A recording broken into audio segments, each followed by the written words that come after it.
مرحبا أصدقائي طلبة الصف الثاني عشر، معكم مجددا الأستاذة سمية ظاهر. Let's start Unit 8 Period 1 page 78 and 79. دعنا نبدأ اليوم الوحدة الثامنة الدرس الأول صفحة 78 و 79 من الكتاب الأول. أهداف الدرس: التعرف على بعض الكلمات الجديدة، قراءة بعض الفقرات وتحليلها، وحل أسئلة الدرس. Let's start with a new vocabulary. خلينا نبدأ بالكلمات الجديدة. Number 1 distribute يوزع. Number 2 attempt يحاول. 3 graphic Number 4 sector قطاع.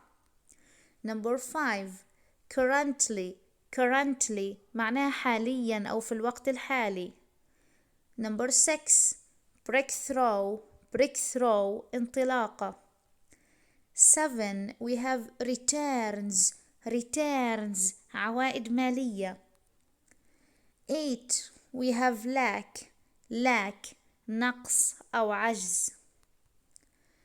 humanitarian معناها إنساني، وعنا جاية من كلمة human إنسان أو بشر. humanitarian.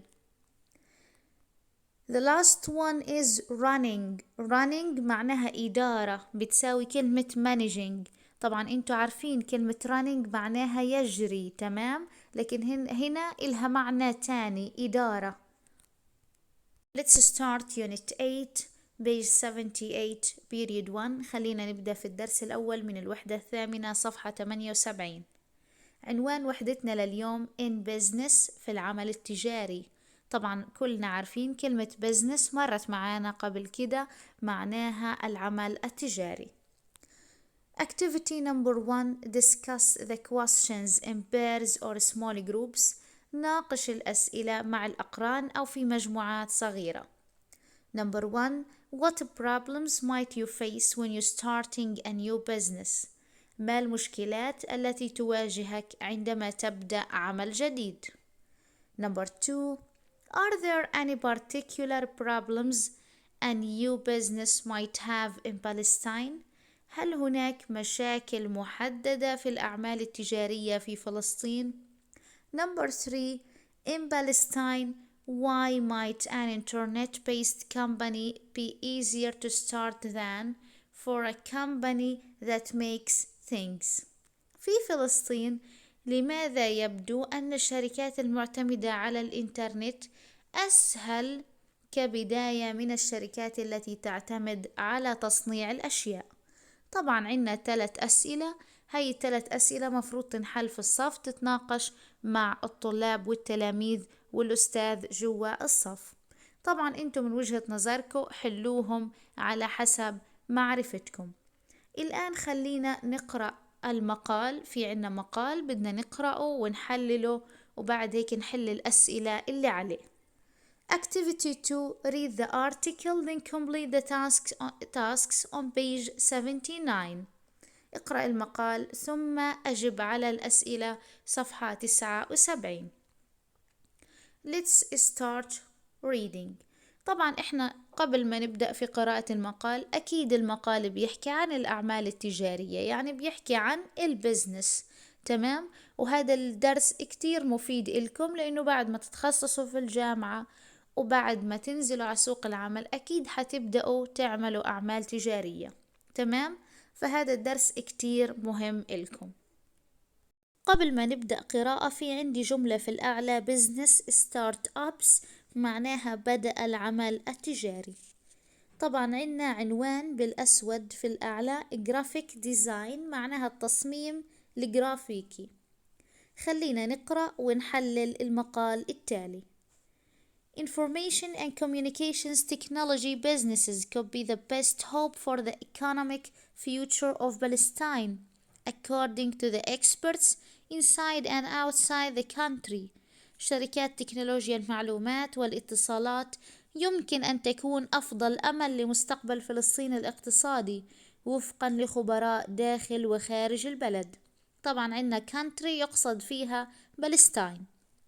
A recent report said that the ICT sector makes up over 5% of the Palestinian economy. قال تقرير صدر مؤخرا أن قطاع تكنولوجيا المعلومات والاتصالات يشكل أكثر من 5% من الاقتصاد الفلسطيني. Why ICT for Mustafa Jawad, the 23rd years old, head of an online graphic design company? The answer is simple. For an ICT startup, all you need is a computer and a connection. لماذا تكنولوجيا المعلومات والاتصالات؟ بالنسبة لمصطفى جواد البالغ من العمر 23 عام، رئيس شركة إنترنت متخصصة بالتصميم الجرافيكي، فإن الجواب بسيط. لبدء عمل في تكنولوجيا المعلومات والاتصالات كل ما تحتاجه هو جهاز كمبيوتر واتصال. You can distribute your final product by exporting it to the internet cloud. يمكنك أن توزع المنتج النهائي الخاص بك عن طريق تصديرها إلى سحابة الإنترنت. طبعا إن سحابة الإنترنت إنترنت كلاود يقصد بها مراكز تخزين معلومات شبكة الإنترنت، والضمير it عندي بيعود على الفاينل برودكت المنتج النهائي. There are still problems though. The main one is lack of 3G networks in Palestine because access to the necessary wave bands is not available yet. لا تزال هناك مشاكل. مع ذلك فإن المشكلة الرئيسية هي الافتقار إلى شبكات الجيل الثالث في فلسطين، لأن الوصول إلى الحزم الموجية اللازمة غير متوفرة بعد. عندنا كلمة one بتعود على problem. Mustafa was always good at art and languages, and when he finished school everyone advised him to study English at university. كان مصطفى دائما يجيد الآداب واللغات، وعندما أنهى تعليمه نصحوا الجميع أن يدرس اللغة الإنجليزية في الجامعة. Instead, he taught himself how to program and started making his own software programs. بدلا من ذلك علم نفسه كيف يبرمج وبدأ عمل برامج خاصة به. His first attempt was a game which was so popular with his fellow students that he decided starting his own company might be a real possibility. محاولته الأولى كانت عبارة عن لعبة التي كانت شائعة جدا مع زملائه الطلاب، لدرجة أن قراره ببدء شركته الخاصة أمكن له أن يكون احتمال واقعي. His big breakthrough came when he attended a startup weekend in Ramallah. انطلاقته الكبيرة جاءت عندما حضر ورشة عمل بعنوان إطلاق المشاريع المبتدئة نهاية الأسبوع في رام الله. He managed to get a small amount of financial support which gave him the time to develop more ideas. تمكن من الحصول على مبلغ صغير من الدعم المالي والذي أعطاه الوقت ليطور المزيد من الأفكار. Perhaps more importantly, he met other business people, both Palestinian and from other countries.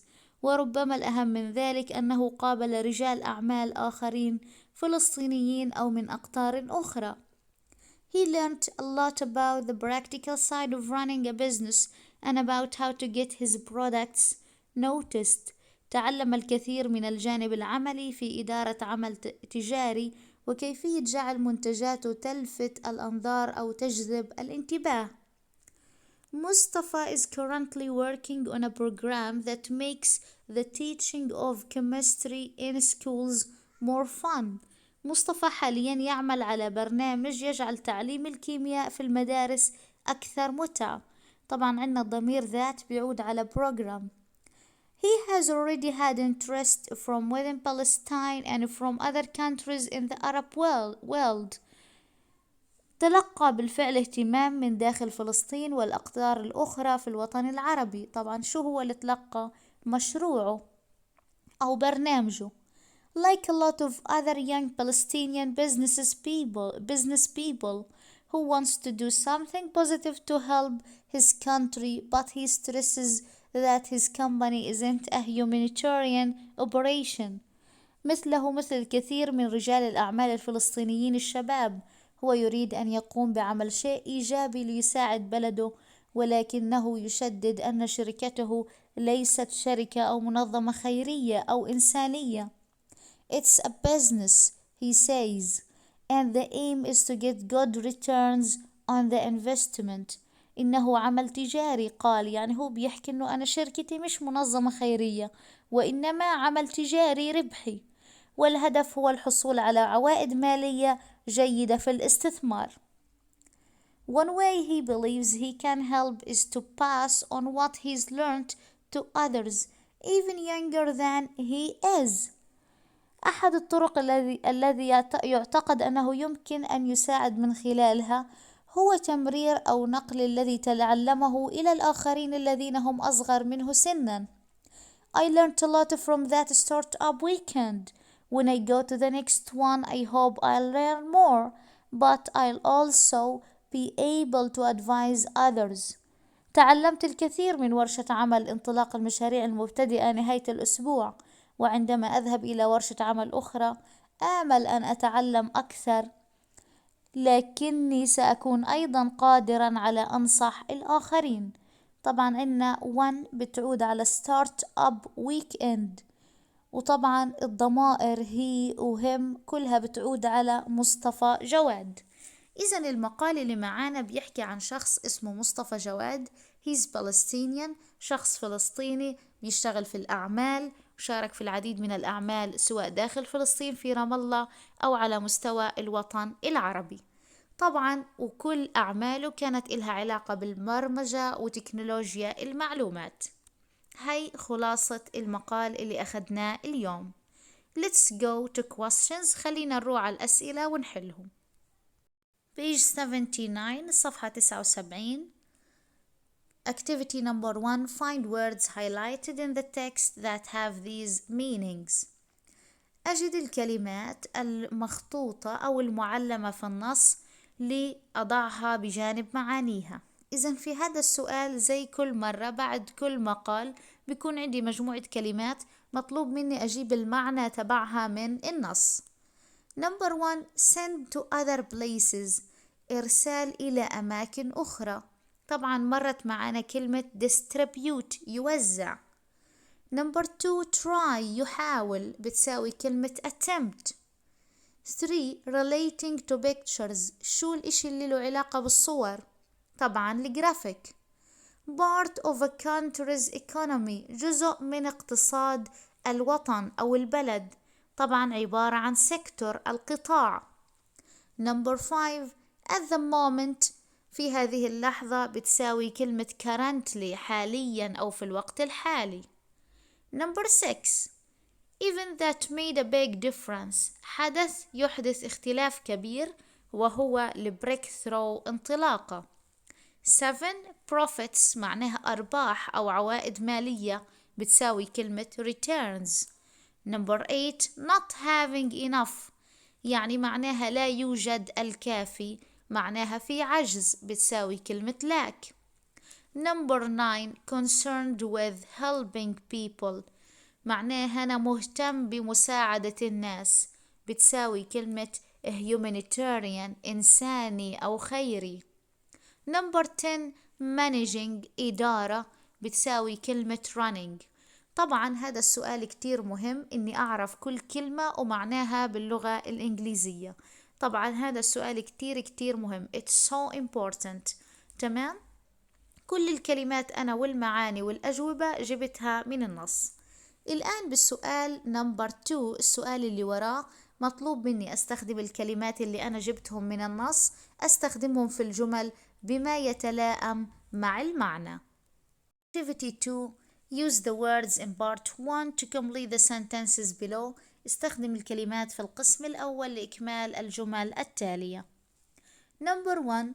After months of trying to find a solution, they finally made a breakthrough. بعد شهر من محاولة إيجاد حل، فهم في النهاية حققوا انفراجة أو انطلاقة أو إنجاز. إذا مرت معنا كلمة breakthrough هي الكلمة المناسبة للمعنى. Number 2. A good transport system is needed to distribute products around the country. هناك حاجة لنظام نقل جيد لتوزيع المنتجات في جميع أنحاء البلاد. Number 3. He made a lot of mistakes because of his lack of experience. هو ارتكب الكثير من الأخطاء بسبب افتقاره إلى الخبرة. Number 4. Several humanitarian organizations have sent medical supplies to the area. عدة منظمات إنسانية أرسلت إمدادات طبية إلى المنطقة. The country's financial sector has done better than other areas of the economy. القطاع المالي في البلاد تحسن أكثر من مجالات الاقتصاد الأخرى. Number 6. Graphic explanations are easier to understand than written words. الشروحات والرسومات الجرافيكية أسهل للفهم من الكلمات المكتوبة. Number 7. ICT startups are currently growing faster than any other kind of the company. شركات تكنولوجيا المعلومات والاتصالات المبتدئة تنمو حاليا بوتيرة أسرع من أي نوع آخر من الشركات. Number 8. The returns on this kind of investment are quite low at the moment. العوائد المالية من هذا النوع من الاستثمار منخفضة جدا في الوقت الراهن. Number 9. Don't forget that running your own company is hard work. لا تنسى أن إدارة الشركة الخاصة بك هو عمل شاق. Number 10. It was a good attempt but it didn't quite succeed. كانت محاولة جيدة لكنها لم تنجح تماما. إذا إحنا حلينا السؤال الأول عبارة عن كلمات بدنا نجيب معناهم من المقال. بعد ما جبنا معناهم من المقال مطلوب منا نستخدمهم بما يتلائم مع المعنى. طبعا السؤال الأول سؤال number 1 and number 2 are very important. هدول السؤالين مهمين جدا جدا وبيجي زيهم في الامتحان. نروح على آخر سؤال معانا لليوم. Answer the questions. Who says that the ICT companies are important for the future of Palestine? من قال أن شركات تكنولوجيا المعلومات والاتصالات مهمة لمستقبل فلسطين؟ مين اللي حكى هذا الكلام؟ اللي حكى الخبراء experts inside and outside the country. الخبراء داخل وخارج البلد. Number 2. What's the biggest problem for ICT companies in Palestine? ما هي المشكلة الأكبر لشركات تكنولوجيا المعلومات والاتصالات في فلسطين؟ طبعا عندنا lack of 3G networks. الافتقار إلى شبكات الجيل الثالث. طبعا هاي الأسئلة والأجوبة أنا من وين جبت إجابتهم؟ من المقال ذات نفسه. Number 3. How did Mustafa learn to make computer software? كيف تعلم مصطفى أن يعمل برامج كمبيوتر؟ He taught himself. حكينا أنه هو علم نفسه بنفسه. Number 4. What did Mustafa find most useful about the startup weekend in Ramallah? ما هو أكثر شيء مفيد وجده مصطفى في ورشة عمل انطلاق المشاريع المبتدئة نهاية الأسبوع في رام الله؟ He managed to get a small amount of financial support. تمكن من الحصول على مبلغ صغير من الدعم المالي. Number 5. What are Mustafa's two aims in business? ما هما هدفي مصطفى من العمل التجاري؟ ليش مصطفى بيشتغل بالعمل التجاري؟ He wants to do something positive for his country and he wants to get a good return on the investment. هو يريد أن يعمل شيء إيجابي لبلده ويريد أن يحصل على عائد جيد من الاستثمار. Number 6. What does Mustafa hope to do at the startup weekend? ماذا يأمل مصطفى أن يفعل في ورشة العمل المقبلة الخاصة بإطلاق المشاريع المبتدئة نهاية الأسبوع؟ He wants to learn more and he wants to advise others. هو يريد أن يتعلم أكثر ويريد أن ينصح الآخرين أكثر. طبعا عنا مر معانا المقال اللي بيحكي عن مصطفى جواد وشغله في البرمجة ومر معانا كلمات جديدة، والآن سألنا في عنا عدة أسئلة تفصيلية في النص. طبعا وكل هاي الأسئلة والإجابات إحنا بنجاوبها من النص ذات نفسه من المقال اللي قرأناه. آخر سؤال معانا activity 3 work in pairs or small groups put the steps in starting a business into the correct order. عنا موجود 8 جمل أو 7 جمل، مطلوب مني هذه الجمل عبارة عن خطوات لبدء العمل التجاري. مطلوب منكم homework في البيت كواجب بيتي إن نرتب هاي الخطوات بحيث بالشكل الصحيح. يعني شو هي خطوات عمل أي مشروع تجاري؟ تمام؟ إما أعطيني 7 جمل ملخبطة، مطلوب مني أرتبهم على حسب ما أنا فاهمة. تمام؟ مثلا عندنا number 1 market the product، تسويق المنتج. number 2 take advice، النصيحة، أخذ نصيحة. look to the future، النظر إلى المستقبل. get financial support، الحصول على الدعم المالي. do your research، أعمل بحث. have an idea، يكون عندي فكرة.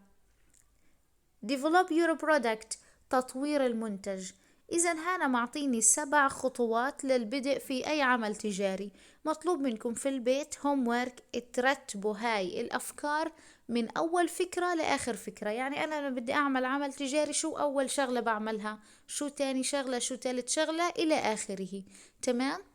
طبعا هاي درسنا كان لليوم، تعرفنا على بعض الكلمات الجديدة، وتعرفنا على بعض الأعمال التجارية التي قام بها مصطفى جواد، اللي هو الشاب الفلسطيني اللي عمره 23 عام، واشتغل على الصعيد الفلسطيني وعلى الصعيد العربي. تمام؟ If you have any questions write them in the comments. إذا عندكم أي أسئلة اكتبوها في التعليقات. Goodbye, have a good day, best wishes.